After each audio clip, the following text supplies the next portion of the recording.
মার্কিন অভিবাসন ও শুল্ক প্রয়োগকারী সংস্থার অবৈধ অভিবাসন বিরোধী অভিযানের বিরুদ্ধে যুক্তরাষ্ট্রের লস অ্যাঞ্জেলেসের প্যারামাউন্ট এলাকায় শুক্রবার রাতে শুরু হওয়া বিক্ষোভ শনিবার তীব্র আকার ধারণ করে। সহিংসতায় রূপ নেয় বিক্ষোভ, রণক্ষেত্রে পরিণত হয় রাজপথ। তাদের ছত্রভঙ্গ করতে কাঁদানে গ্যাস ছড়ে নিরাপত্তা কর্মীরা। বিক্ষোভকারীরা পাল্টা ইট পাটকেল নিক্ষেপের পাশাপাশি হাত বোমার বিস্ফোরণ ঘটায়। বিভিন্ন গাড়িতে ধরিয়ে দেওয়া হয় আগুন।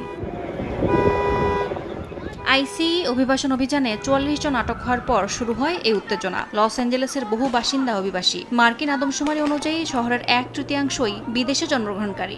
আইস অভিযানে এসব পরিবারে ব্যাপক আতঙ্ক তৈরি হয়েছে। এমন প্রেক্ষাপটে বিক্ষোভ দমনে লস অ্যাঞ্জেলেসের ২,০০০ ন্যাশনাল গার্ড মোতায়েনের নির্দেশ দেন ডোনাল্ড ট্রাম্প। হোয়াইট হাউস বলছে, মার্কিন অভিবাসন ও শুল্ক প্রয়োগকারী সংস্থা বা আইসিই সদস্যদের ওপর সহিংসতা, ফেডারেল আইনের প্রতি অবমাননা ঠেকাতেই এই সিদ্ধান্ত। কিন্তু প্রেসিডেন্টের এই পদক্ষেপে ক্ষোভে ফেটে পড়েন ক্যালিফোর্নিয়ার গভর্নর গ্যাভিন নিউজম। তিনি বলেন, এটি রাষ্ট্রীয় কর্তৃত্বে হস্তক্ষেপ এবং জনসাধারণকে ভয় দেখানোর চেষ্টা। আইসিই শহরে আতঙ্ক ছড়াচ্ছে বলে অভিযোগ তার।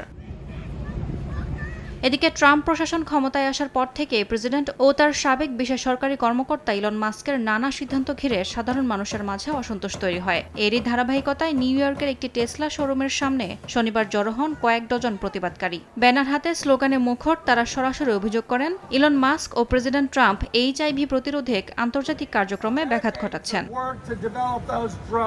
প্রতিবাদকারীরা হাতে রক্তের ছাপের মতো লাল রঙে ভরা প্লেকার্ডে মাস্ক, ট্রাম্প, মার্কো রুবিও এবং রবার্ট এফ কেনেডি জুনিয়রের ছবি ঢেকে দেন। ব্যানারে মাস্ককে হত্যাকারী বলে সম্বোধন করেন আন্দোলনকারীরা। ইয়াসমিন অনন্যা, সময় সংবাদ।